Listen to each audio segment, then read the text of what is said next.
नमस्कार शेतकरी बांधवांनो, आज मी माझ्या शेतामध्ये आलो आहे. तर शेताची अवस्था कशी आहे हे मी तुम्हाला दाखवेल. माझ्या शेताची अवस्था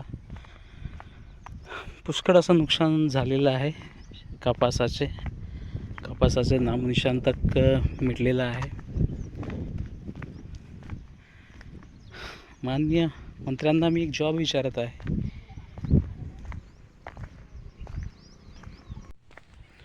की माझ्या शेतीचे जे नुकसान झालेलं आहे अतिवृष्टीमुळे, ते नुकसान भरपाई देईल का? बघा शेतकऱ्यांनो, मी आपल्या वावरामध्ये आलो आहे. हे माझं शेत आहे. या शेतामध्ये पाणी अतिवृष्टीमुळे या शेताची पिकाची नुकसान झालेली आहे. बघा, आता शासनाने म्हटलं आहे की उंबरठ्यावर तुम्हाला पिकाचा विमाचा लाभ मिळेल. आता हे जी शेती आहे, या शेतीमध्ये पूर्ण पाण्याने ते पुरं साचून आहे, पाणी साचून आहे पिकामध्ये. ठीक आहे, बघा, काहीतरी वाटत आहे का तुम्हाला?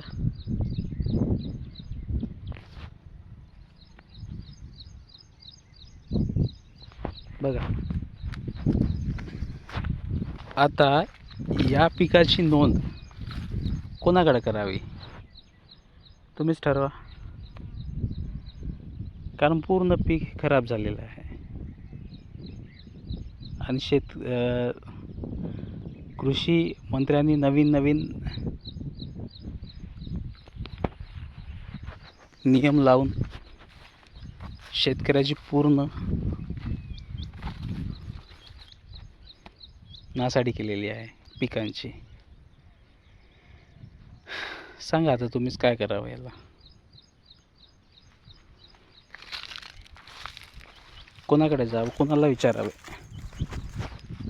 अतिवृष्टीमुळे शेतकऱ्यांचे पुष्कळ नुकसान झालेले आहे, तरी याची नोंद कोणाकडे करावी? पटवाऱ्याकडे गेले तर पटवारी म्हणतात की उंबरठ्यावर तुम्हाला नोंद करावं लागेल, आता क्लेम करून तुम्हाला त्याचा मोबदला मिळेल नाही. कृषी सहाय्यकाकडे गेलं, कृषी सहाय्यक तेच सांगतात. हे मी माझं उदाहरण देतो. असं पुष्कळ लोकांचे हाच प्रॉब्लेम आहे, हाच जाऊन आहे, पूर्ण जाऊन आहे आपल्या एरियामध्ये. तर याला काय करावे? शासनाने याला उत्तर द्यावे. कोणाकडे याची तक्रार करावी?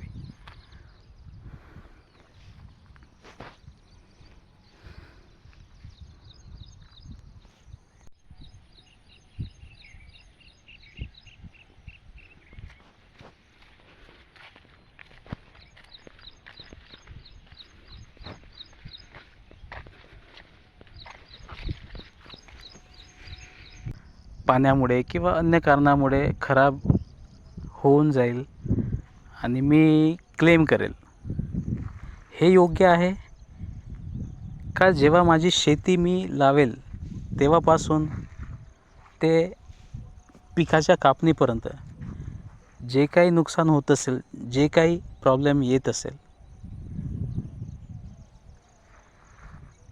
तो प्रॉब्लेम किंवा ते नुकसान भरपाई म्हणून सॉल्व करण्यासाठी, मिळवण्यासाठी मी पीक जावं लागेल, पाणी पाजेल तुम्हाला. हे नुकसान आहे, कोणाकडे करायची ते तर आम्हाला सांगा. धन्यवाद मित्रांनो. समजा तुम्ही तुमचा स्वतःचा विमा काढला असेल, हेल्थ इन्शुरन्स, आणि तुम्हाला वयाच्या 18व्या वर्षी, 25व्या वर्षी या 35व्या वर्षी तुमचा ॲक्सिडेंट झाला असेल, ठीक आहे, तर तुम्ही क्लेम कराल. त्याची क्लेम पूर्ण पडताळणी पाहून, त्यांचं हे करून, छाननी करून ते तुम्हाला क्लेम, तुमचा जीव वाचला तर ते तुम्हाला क्लेम मिळेल, पैसा मिळेल क्लेमचा. पण जर कंपन्यांनी हे म्हटलं की तुम्ही जन्म घेतला तेव्हापासून मरेपर्यंत तुम्हाला मधोमध काही पण होऊ दे, मधोमध्ये काही पण होऊ दे, ते क्लेम नाही मिळणार तुम्हाला. तुम्हाला मेल्यानंतरच क्लेम त्याची विम्याची क्लेम भेटेल. हे जर वाक्य जर